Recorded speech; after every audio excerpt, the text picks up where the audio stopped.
We've all seen those videos about AI playing Pokemon Red, whether it be like a ChatGPT wrapper or reinforcement learning, play those games, but I haven't seen anyone do it for the Pokemon Mystery Dungeon series, which I find to be quite surprising. So I decided to do it myself, and in today's video, I'll be making it so it can defeat the first dungeon in Pokemon Mystery Dungeon, Red Rescue Team, which is Tiny Woods. Just to bring everyone up to speed on what Pokemon Mystery Dungeon is, basically it's a dungeon crawler stylized for Pokemon, so there's a lot of changes, but it's still mostly turn-based. For the reward system, basically I'm going to make the AI have to explore every 2 new tiles. The way I'm going to do that is just by marking the tiles that are right next to Cyndaquil on that new tile, right? And so when it reaches that new tile, it's going to mark off all the tiles next to Cyndaquil as well, so that way it explores more efficiently and it can go into the hallways and start finding those stairs faster, right? The other way we're going to reward it is through the stairs. The stairs are very beneficial because that you have to go up the stairs to beat the dungeon. Without going up the stairs, you cannot beat the dungeon. So yeah. Now then, on to our final reward, which is basically going to be the XP reward. The XP reward is going to be helpful because it shows our AI that defeating the enemies is helpful and beneficial to the progress inside of dungeon. You might be wondering about the other stuff like picking up items, the belly, and stuff like that if you're interested in the Pokemon Mystery Dungeon games. But the reason I'm not going to include those in our reward shaping is because we're doing the first dungeon, right? And in the first dungeon, it's only 3 floors, so you don't have to really worry about belly. And there's not that many items to begin with, so it doesn't really make sense for me to include those rewards in this AI, just because I want to be able to defeat Tiny Woods, which is only 3 floors and has a low number of items.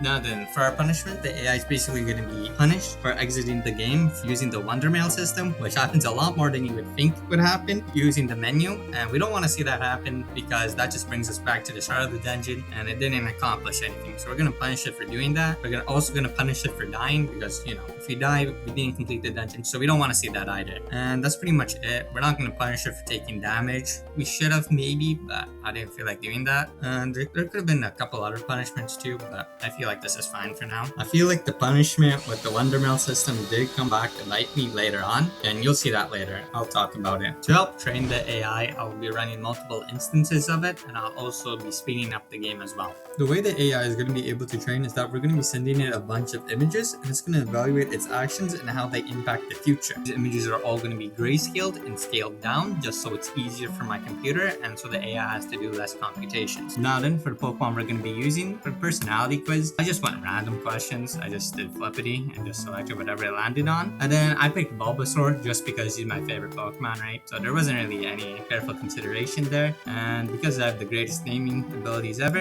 I named my Cyndaquil AI and I kept Bulbasaur just because. And then when I was running this AI, I actually made a mistake when it came to checking my addresses. What is an address, you may ask? Basically, an address in a game basically just represents something inside of the game. So the address could represent your HP, how many Poké Dollars you have, etc. So the address I made a mistake in checking was for the floor, right? And the big mistake here was that it would just go back and forth because every time it went back and forth inside of the menu, the address would actually change to 255, and so it would give it a reward. But that's not what you want to see. You only want to see that address change whenever the floor actually changes. So I just wasted a day of training because of that. Now that I checked that all of my addresses were correct, this time I was able to actually train the AI properly. So this is what it looked like at around 90% randomness. This is just so the AI gets used to the game. It's still exploring all possible options because it doesn't know what's good and what's bad yet.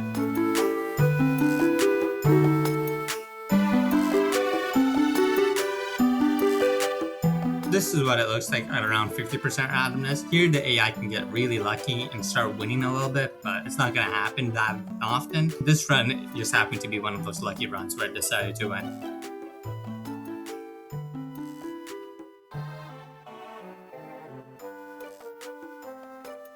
This is what the AI looks like after it's completed all of its training. You might notice some strange peculiarities, like whenever it sees an enemy, it will decide to put in Bulbasaur in front and just move around just so that Bulbasaur can attack. I honestly thought that the AI would learn that if it went into moves and it would use tackle, then it would get more XP and they would also be able to one-shot it, but I guess not. The AI decided to figure out that if it just sent out Bulbasaur, it would get more XP and it would be more safe because it wouldn't take any damage, I guess, instead of using the move tackle to get more XP and be more efficient. So that's a slight issue in our AI, but it was able to win this time. I think another part of why you didn't use tackle was because of the Wonder Mail system punishment, which I was talking about before. So I was scared of opening up the menu because every time I went to the Wonder Mail or I exited the dungeon using quick save, for example, then it would also get punished, which is -5, which is bad. So I would just quickly close the menu and wouldn't use tackle because it was incentivized to avoid the menu because it kept going into spots it really shouldn't have. So that might have been why it didn't decide to use tackle. You might have noticed that the dungeon throughout was pretty much the same, like the same layout, the same stair location. That's because the way the dungeon generation works in Pokemon Mystery Dungeon, it's like a Minecraft scene basically. So the layout of the dungeon and the stairs for every floor has basically already been loaded in. There is still some random elements like the Pokemon spawning in, but yeah. And the reason why I didn't do different seeds was because it already took a while for this AI to be able to defeat this one seed pretty well, and so I felt like it would take a long time. I didn't test this AI against different seeds though, so I could try and do that and see how well it would do on a different tiny wood seed and see if it would be able to beat that, but I didn't feel like testing that. So yeah, if you like this video, you can consider liking and subscribing. I did forget to mention a reward and punishment for this AI, but should be fine. No one's gonna watch it anyway, so yeah.